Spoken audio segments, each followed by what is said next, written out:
अनुपमा ने ठुकराया पराग और रजनी के ऑफर, मारा रजनी देसाई को जोरदार थप्पड़।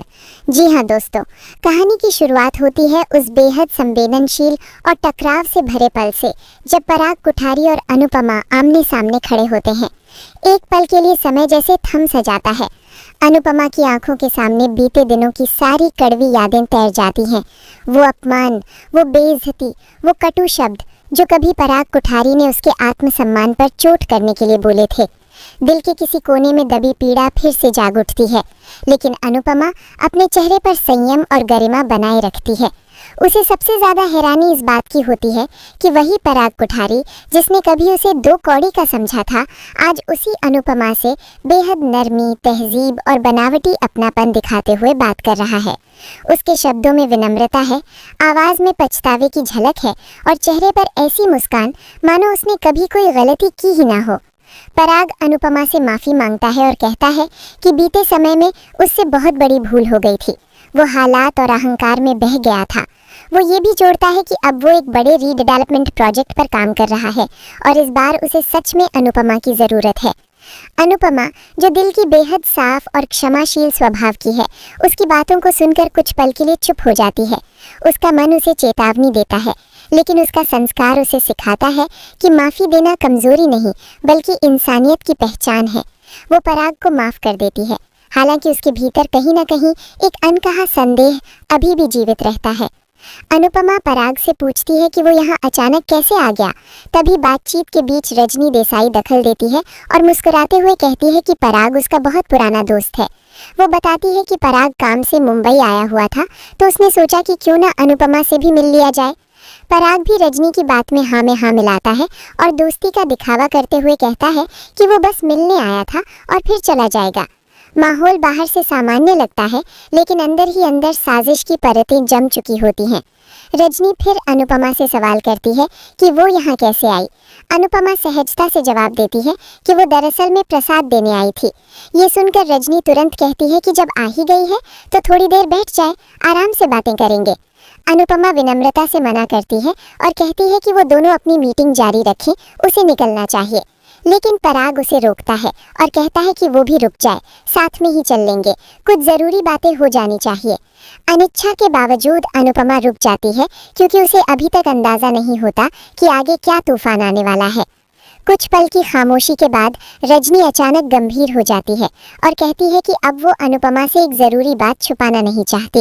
वो सीधे मुद्दे पर आती है और बताती है कि जिस पूर्वी छाया चौल में अनुपमा रहती है, उसके रीडेवलपमेंट के लिए पराग कुठारी यहाँ आया है।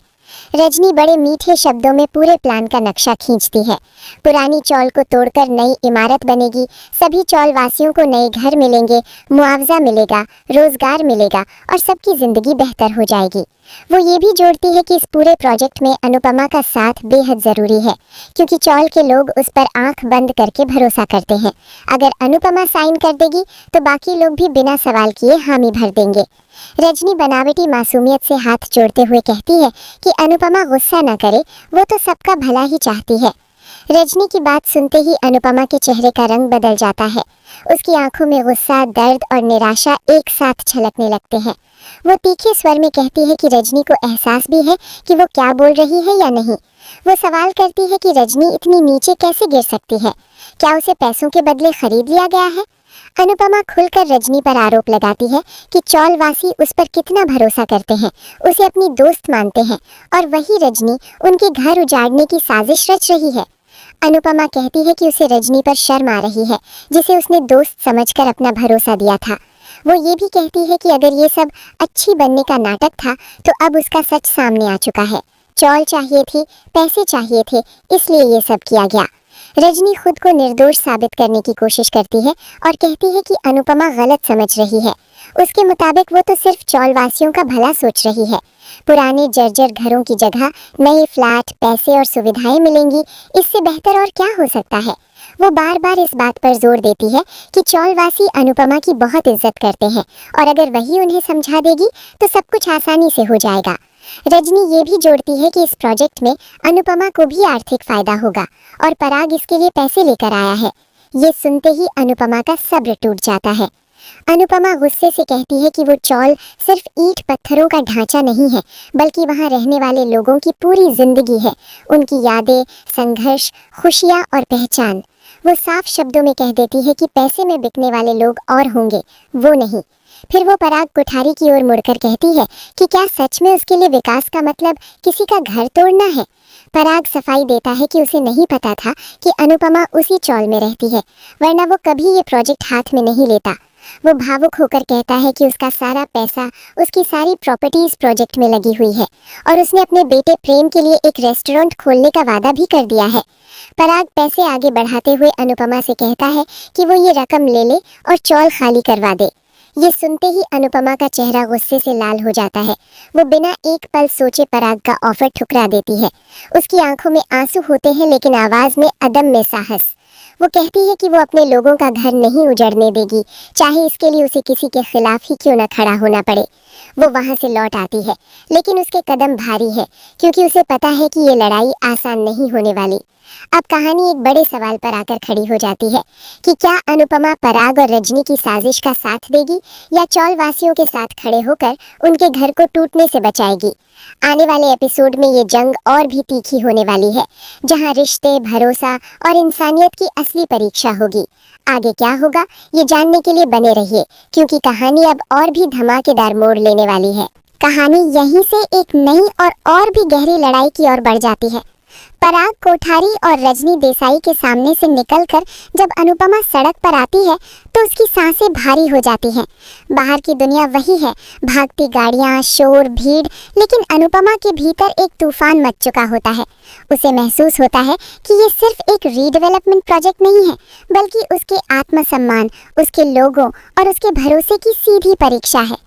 वो पल भर के लिए रुकती है, आंखें बंद करती है और खुद से वादा करती है कि चाहे कुछ भी हो जाए, वो चौल वासियों के साथ विश्वासघात नहीं करेगी। अनुपमा सीधे पूर्वी छाया चौल पहुंचती है। वहां का माहौल रोज जैसा ही है। बच्चे गलियों में खेल रहे हैं, महिलाएं दरवाजों पर बैठी बातें कर रही हैं, कहीं से प्रेशर कुकर की सीटी की आवाज आ रही है। लेकिन अनुपमा की नजरों में ये सब अचानक बहुत कीमती लगने लगता है, मानो हर पल, हर दीवार, हर मुस्कान किसी अनकहे खतरे से घिरी हो। उसकी आंखें भर आती हैं।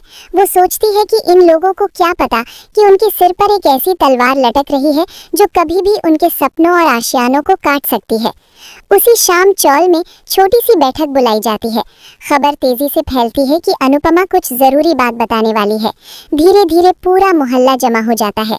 बुजुर्गों के चेहरे पर जिज्ञासा है, जवानों की आंखों में सवाल और महिलाओं के दिल में भरोसा। अनुपमा सबके सामने खड़ी होती है। उसका गला भर आता है, लेकिन वो खुद को संभालती है। वो सीधे सीधे बात रखती है।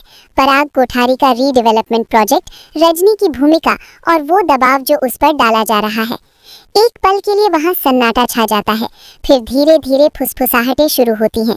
कोई कहता है कि नया घर मिलेगा, पैसा मिलेगा तो बुरा क्या है।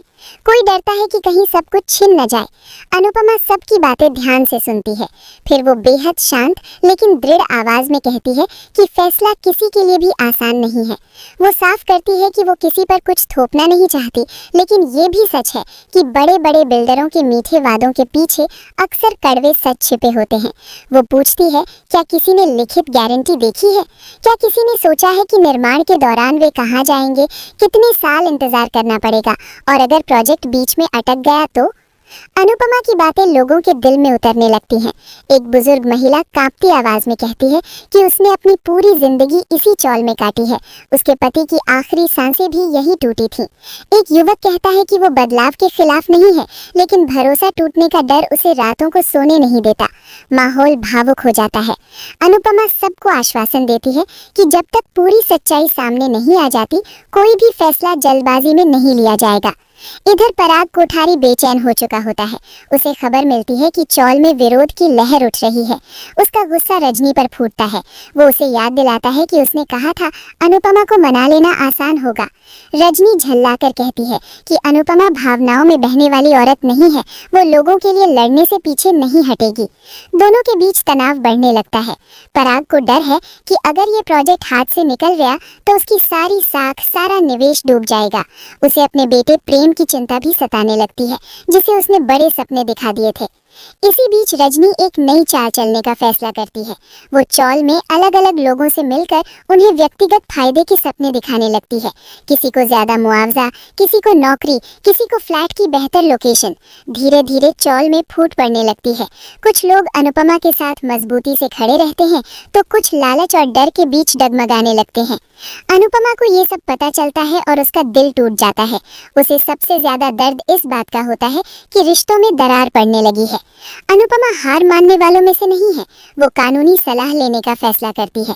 वो एक ईमानदार वकील से मिलती है जो उसे बताता है कि बिना सभी निवासियों की सहमति के रीडेवलपमेंट संभव नहीं है और बिल्डर को कई कानूनी शर्तें पूरी करनी होंगी। अनुपमा को थोड़ी राहत मिलती है, लेकिन साथ ही ये भी समझ आता है कि लड़ाई लंबी है। वो तय करती है कि वो हर कदम सोच समझ कर उठाएगी। इधर पराग कोठारी दबाव बढ़ाने लगता है। वो नगर निगम के कुछ अधिकारियों से मिलकर फाइलें तेज करवाने की कोशिश करता है। नोटिस चौल में पहुंचने लगते हैं। डर का माहौल बनने लगता है। अनुपमा सबके सामने मजबूत बनने की कोशिश करती है, लेकिन रात को अकेले में वो टूट जाती है। वो भगवान के सामने हाथ जोड़कर कहती है कि उसे ताकत दे ताकि वो सही और गलत के बीच डगमगाए नहीं। कहानी में एक नया मोड़ तब आता है जब प्रेम को अपने पिता की साजिशों का आभास होने लगता है। वो अनुपमा के बारे में पहले से ही इज्जत रखता है। जब उसे पता चलता है कि उसके रेस्टोरेंट के सपने के पीछे कितने लोगों का घर उजड़ सकता है तो वो बेचैन हो उठता है। वो पराग से सवाल करता है, लेकिन पराग उसे टाल देता है। पिता पुत्र के रिश्ते में तनाव आ जाता है। अनुपमा और चौलवासी मिलकर एक बड़ा कदम उठाते हैं। वो मीडिया को बुलाते हैं और अपनी कहानी सबके सामने रखते हैं।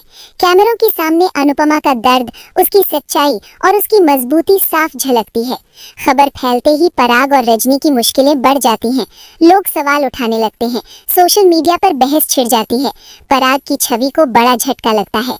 रजनी घबरा जाती है।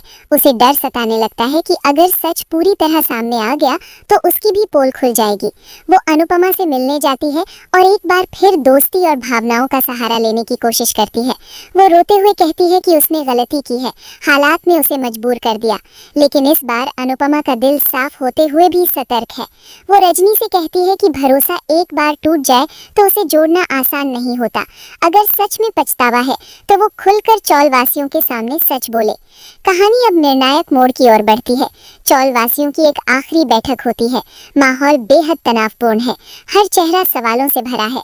अनुपमा सबके सामने खड़ी होकर कहती है कि ये फैसला सिर्फ आज का नहीं, आने वाली पीढ़ियों का है। वो कहती है कि विकास जरूरी है, लेकिन इंसानियत की कीमत पर नहीं। अगर कोई ऐसा रास्ता निकलता है जिसमें सबकी सुरक्षा, सम्मान और भविष्य सुरक्षित हो तो वो उसका साथ देगी। लेकिन डर और लालच के दम पर लिया गया फैसला हमेशा पछतावे में बदलता है। धीरे धीरे लोग एकजुट होने लगते हैं। वे तय करते हैं कि बिना पूरी कानूनी और लिखित गारंटी के कोई साइन नहीं होगा। पराग कोठारी को ये बात पहुंचती है और वो समझ जाता है कि अनुपमा को तोड़ना आसान नहीं है। उसके सामने दो ही रास्ते बचते हैं, या तो वो सच में ईमानदारी तरीके से सब शर्तें मानकर आगे बढ़े या फिर पीछे हट जाए। कहानी यहीं पर एक बड़े सवाल के साथ ठहर जाती है। क्या पराग कोठारी अपने अहंकार और लालच से ऊपर उठ पाएगा? क्या रजनी अपने किए की जिम्मेदारी लेगी?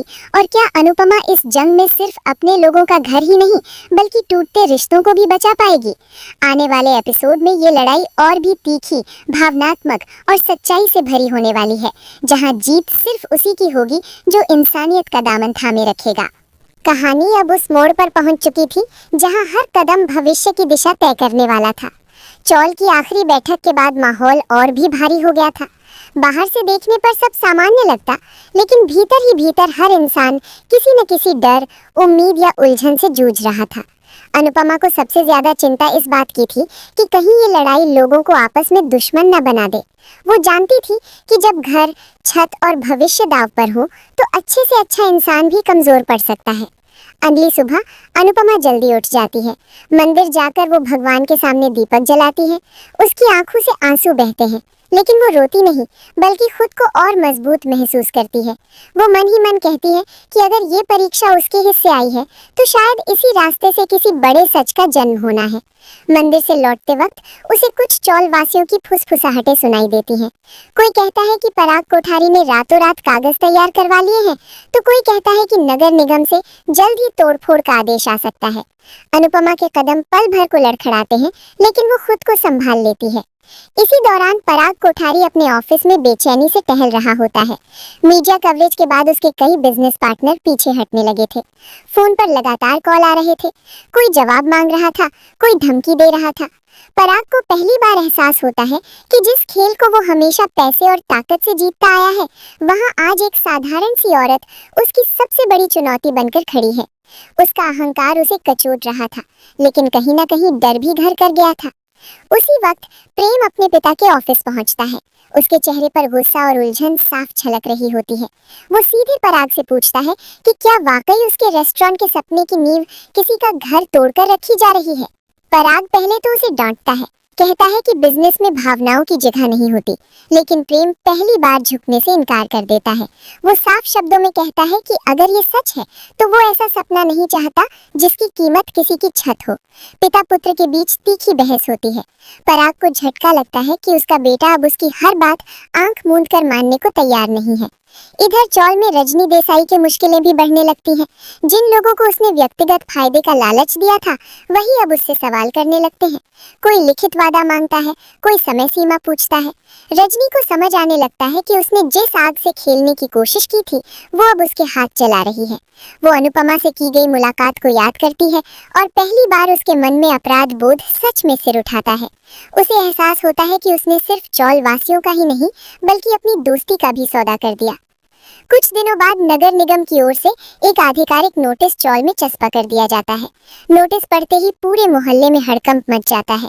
महिलाएं घबरा जाती हैं, बच्चे सहम जाते हैं, बुजुर्गों की आंखों में डर उतर आता है। अनुपमा तुरंत सभी को इकट्ठा करती है। वो नोटिस ध्यान से पढ़ती है और लोगों को समझाती है कि ये अंतिम आदेश नहीं है, बल्कि एक प्रक्रिया का हिस्सा है। वो सबको भरोसा दिलाती है कि जब तक कानूनी लड़ाई जारी है, कोई भी जबरन कुछ नहीं कर सकता। अनुपमा फिर से वकील से मिलती है और कानूनी रास्ते को और मजबूत करने का फैसला करती है।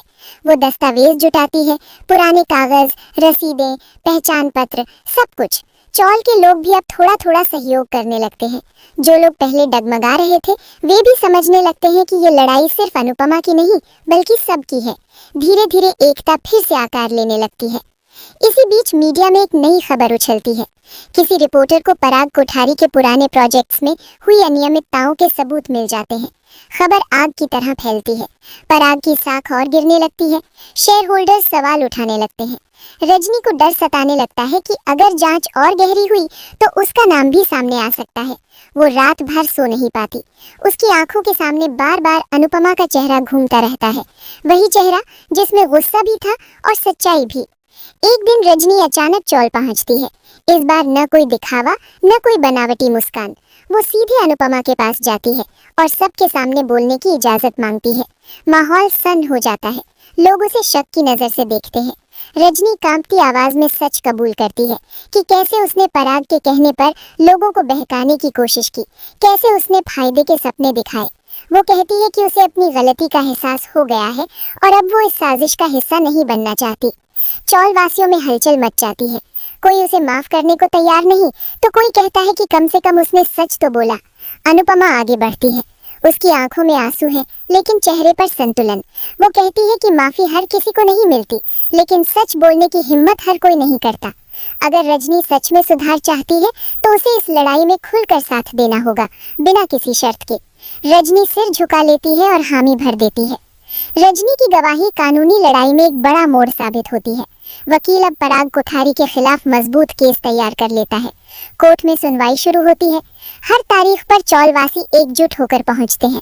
अनुपमा उनके बीच खड़ी रहती है, कभी हौसला देती, कभी खुद टूटकर फिर संभल जाती। पराग भी कोर्ट में आता है, लेकिन उसका आत्मविश्वास पहले जैसा नहीं रहा होता। वो पहली बार खुद को अकेला महसूस करता है। इसी दौरान प्रेम एक बड़ा फैसला लेता है। वो सार्वजनिक रूप से कहता है कि उसका रेस्टोरेंट तब तक नहीं खुलेगा जब तक ये विवाद इंसानियत के साथ हल नहीं हो जाता। उसका बयान मीडिया में छा जाता है, लोग उसकी तारीफ करने लगते हैं। पराग को ये सब चुभता है, लेकिन कहीं ना कहीं उसे अपने बेटे पर गर्व भी महसूस होता है, एक ऐसा एहसास जिसे वो स्वीकार नहीं कर पाता। कहानी का क्लाइमैक्स उस दिन आता है जब कोर्ट अपना अंतरिम फैसला सुनाता है। जज साफ शब्दों में कहता है कि बिना सभी निवासियों की लिखित सहमति और वैकल्पिक व्यवस्था के कोई भी तोड़फोड़ नहीं की जा सकती। साथ ही पराग कोठारी की कंपनी को नोटिस दिया जाता है कि वो अपने पुराने प्रोजेक्ट्स की जांच में सहयोग करे। चौल में खुशी की लहर दौड़ जाती है, लोग एक दूसरे को गले लगाते हैं। अनुपमा की आंखों से राहत के आंसू बहने लगते हैं। लेकिन कहानी यहीं खत्म नहीं होती। पराग कोठारी उस रात अकेले बैठकर सोचता है। उसे एहसास होता है कि जिंदगी में उसने बहुत कुछ कमाया, लेकिन रिश्तों की कीमत पर। वो रजनी के कबूलनामे, प्रेम के सवाल और अनुपमा की अडिगता को याद करता है। पहली बार उसके भीतर पश्चाताप जन्म लेता है। वो सोचता है कि अगर विकास का मतलब सिर्फ मुनाफा है तो शायद वो रास्ता ही गलत है। अगली सुबह पराग खुद चौल पहुंचता है, बिना किसी तामझाम के, बिना किसी ऑफर के। वो सबके सामने खड़ा होकर कहता है कि वो इस प्रोजेक्ट से फिलहाल पीछे हट रहा है और अगर भविष्य में कभी भी कुछ करेगा तो वो चौल वासियों की शर्तों पर और उनकी सुरक्षा के साथ करेगा। लोग हैरान रह जाते हैं, कोई भरोसा नहीं करता, कोई चुपचाप देखता रहता है। अनुपमा उसकी आंखों में देखती है। वहाँ अभी भी घमंड की छाया है, लेकिन साथ ही एक इंसान का टूटा हुआ अभिमान भी। अनुपमा कोई जश्न नहीं मनाती, वो बस इतना कहती है कि लड़ाई जीतना ही काफी नहीं, सही रहना ज्यादा जरूरी है। वो चौल वासियों से कहती है कि ये जीत तभी मायने रखेगी जब वे हमेशा एक दूसरे के साथ खड़े रहेंगे। लोग सिर हिलाते हैं। चौल में फिर से जिंदगी की हलचल लौटने लगती है। कहानी अब एक नए सवाल के साथ आगे बढ़ती है। क्या पराग कोठारी का ये बदलाव स्थायी होगा या वक्त के साथ वो फिर पुराने रास्ते पर लौट जाएगा?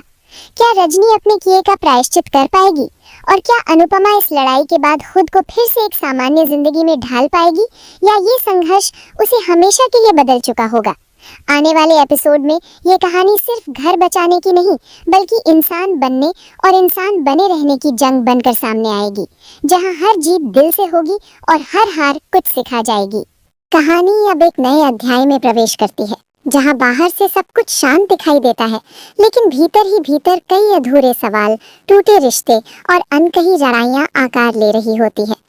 पराग कोठारी के पीछे हटने के ऐलान के बाद चौल में भले ही राहत की सांस ली गई हो, लेकिन अनुपमा जानती थी कि ये राहत अस्थायी भी हो सकती है।